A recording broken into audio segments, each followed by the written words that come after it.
Hi friends! ఈరోజు మన స్వప్న స్వగృహ కిచెన్‌లో మరోసారి కొత్త వంటతో మీ ముందుకొచ్చాను. అవే టమాటో చట్నీ అండి.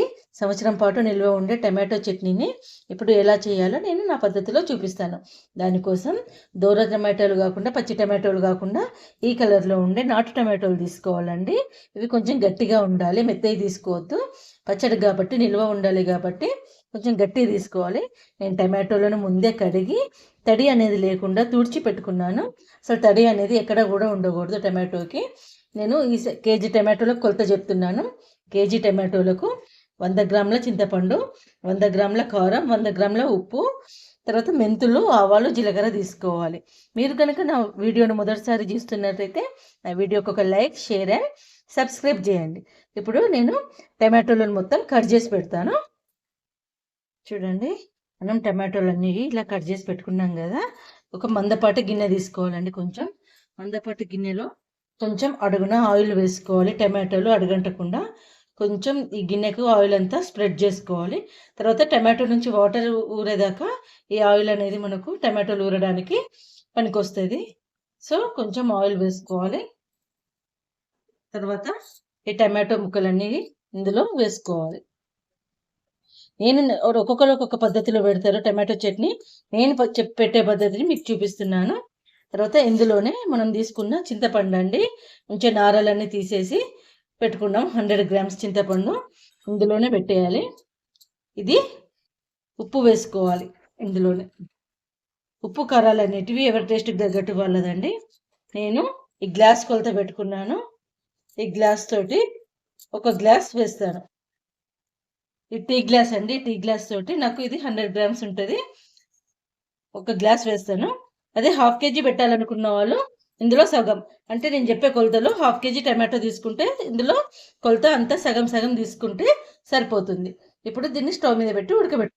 చూడండి, ఇట్లా టమాటోలన్నీ పెట్టి మూత పెట్టి ఒక 10 నుంచి 15 నిమిషాలు మంచిగా దీంట్లో తడంతా పోయేదాకా ఉడకబెట్టుకుందాం. మధ్య మధ్యలో ఇలా కలుపుతూ ఒకసారి ఉడికించుకోవాలి. అప్పుడు ఉప్పు అనేది కిందికి వెళ్ళి నీరు వచ్చేస్తుంది మంచిగా టమాటోలలోకి. మనం టమాటోలు ఉడికేలోపు ఇంకో ప్యాన్ పెట్టుకొని మెంతులు, జీలకర్ర, ఒక 2 స్పూన్లు జీలకర్ర వేసి వేపుకోవాలి.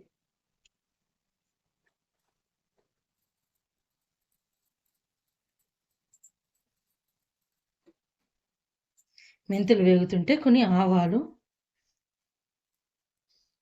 అండి, ఆవాలు, మెంతులు, జీలకర్ర ఇలా వేపి చల్లారి పెట్టుకోవాలి మనం మిక్సీ వేసుకోవడానికి. సో ఇప్పుడు ఇవి వేపుకున్నాం కదా, చల్లార పెట్టుకుందాం. చూడండి, నాటు టమాటోలు తీసుకోవడం వల్ల దాంట్లో నుంచి సూప్ అంతా పుల్లగా మంచిగా వస్తుంది, ఇట్లా నీరు వచ్చేసినట్టు. దీన్ని మొత్తం ఈ సూప్ అంతా ఎగిరిపోయేటట్టు మనం ఉడికించుకోవాలి. హైబ్రిడ్ టమాటోలలో ఇట్లా సూప్ రాదు. ఇది మొత్తం దగ్గరికి రావాలి, తడి అనేది లేకుండా రావాలి. ఇలా మధ్య మధ్యలో కలుపుకుంటూ ఉడికించుకోవాలి మనం. అంటే టమాటాలు అనేది వాటర్ మొత్తం ఇంకి ఇలా పేస్ట్ లాగా తయారైపోయింది. ఇందులో గుజ్జు మొత్తం ఇలా దగ్గర దాకా వచ్చేదాకా మనం ఉడికించుకోవాలి. ఇప్పుడు దీన్ని తీసి పక్క పెట్టి చల్లారబెట్టుకుందాం. ఆలోపు మనం మూకుడు పెట్టేసి ఆయిల్ వేడి చేసుకుందాం తాలింపు కోసం. చూడండి, ఇలా మూకుడు పెట్టుకొని పచ్చడికి ఆయిల్ వేసుకుందాం. నేను అందాజతో వేస్తున్నాను. నా కొలత నాకు తెలుసు కాబట్టి మీరు కొలతలలో కావాలనంటే నేను కారపొడి తీసుకున్న గ్లాస్ తోటి ఈ గ్లాస్ తోటి 1.5 గ్లాసు ఆయిల్ అండి. ఇది నాకు కొలత అందాజ తెలుసు కాబట్టి నేను అందాజగా పోసేసుకున్నాను. కానీ మెజర్మెంట్ కావాలంటే ఈ చిన్న టీ గ్లాస్ తోటి 1.5 గ్లాస్. ఇంకా అట్లా కాదు అని అంటే ఈ పచ్చడి మీద నూనె తేలేదాకా మనము నూనె వేసుకోవాలి. తాలింపుకు కొంచెం నూనె వేసుకున్నా కూడా పచ్చి నూనె కూడా వేసుకోవచ్చు. చూడండి, ఆయిల్ అనేది మంచిగా వేడైనాక ఆవాలు తాలింపు కోసం, జీలకర్ర,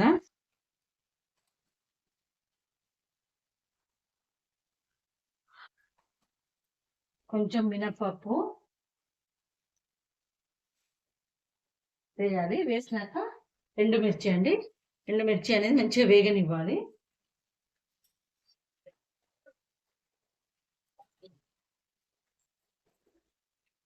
తర్వాత మనం ఒలిచిపెట్టుకున్న వెల్లుల్లి ఉన్నాయి కదండి, కొన్ని ఇందులో తాలింపులో వేసేయాలి. కొన్ని మిక్సీ జార్లో మిక్సీ వేసుకోవాలి.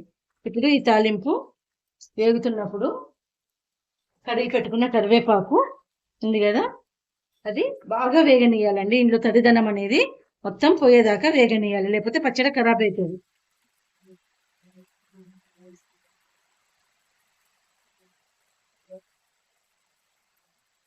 అసలు ఇంకా చిటపట అనే సౌండ్ రానంత వరకు మనం దీన్ని వేగనీయాలి. ఆలోపు మిక్సీ జార్లో వేపి పెట్టుకున్న ఆవాలు, జీలకర్ర, మెంతులు ఉన్నాయి కదా, అవి వేసి మిక్సీ చేసుకుందాం. చూడండి, కరివేపాకు అనేది మంచిగా వేగేదాకా వేపుకొని స్టవ్ అనేది బంద్ చేసేద్దాం. నూనె చల్లారాలి. ఇప్పుడు ఇలా కచ్చాపచ్చాగా మిక్సీ పట్టుకున్న మెంతులు, జీలకర్ర, ఆవాలలో ఎల్లిపాయ వేసేసి కారం ఇందులోనే వేసేసుకోవాలి, మిక్సీ జార్లోనే. తర్వాత మనము ఆవాలు, జీలకర్ర మిక్సీ పట్టుకున్నాం కదా, దాంట్లోనే వెల్లుల్లి, కారపొడి కూడా వేసుకున్నాం కదా, దాంతోనట్టుగా ఉడకబెట్టుకున్న టమాటో గుజ్జు ఉంది కదా, దాన్ని మిక్సీ పట్టేసుకోవాలి. అయితే నేను మొత్తం టమాటో గుజ్జును మిక్సీ పట్టట్లేదండి, సగమే మిక్సీ పట్టుకుంటున్నాను. మిగతా కొంచెం తినేటప్పుడు టమాటో తగిలాలనేసి అట్లనే ఉంచుతున్నాను. చూడండి, మనం మిక్సీ పట్టుకున్న టమాటో పేస్ట్ అంతా ఇలా తయారైపోయింది. ఆలోపు మనం తాలింపు పెట్టుకున్నాం కదా ఆయిల్లో, ఇది చల్లారింది. ఇప్పుడు ఈ పేస్ట్ని అంతా ఈ ఆయిల్లో మిక్స్ చేసేసుకుందాం. వేడి వేడి కమ్మటి పుల్లటి టమాటో పచ్చడి రెడీ అయిపోయింది. మీరు కూడా ఇలా చేసుకోండి. ఎలా వచ్చిందో కామెంట్ పెట్టండి. నా పద్ధతిలో చేసుకొని చూడండి. మీకు మీరు చేసుకునే పద్ధతికి నేను చేసుకునే పద్ధతికి తేడా కనిపెట్టండి. ఇలా మొత్తం చట్నీ ఇందులో వేసేసి ఈ మిగిలిన గుజ్జు, ఇది మొత్తం నేను మిక్సీ పట్టుకోలేదు కదా, కొంచెం టమాటో గుజ్జును అలానే ఉంచినాను కదా, అది కూడా వేసుకొని ఇందులో మొత్తం కలుపుకోవాలి. నేను చెప్పిన పద్ధతిలో మీరు పచ్చడి చేశారంటే 3 నుంచి 6 నెలల వరకు బయట ఉంచినా కూడా ఎర్రగా ఉంటుంది పచ్చడి అనేది. ఒకవేళ ఫ్రిడ్జ్లో పెడితే సంవత్సరం దాకా కూడా మంచి ఎర్రగా ఉంటుంది. నిల్వ పచ్చడి బాగుంటుంది. మీరు కూడా ఇలా చేసుకోండి. ఎలా వచ్చిందో కామెంట్ బాక్స్లో కామెంట్ పెట్టండి. నా వంటలు కనుక నచ్చితే నా ఛానల్కి లైక్, షేర్ అండ్ సబ్స్క్రైబ్ చేయండి. స్వప్న స్వగృహ కిచెన్. Thank you.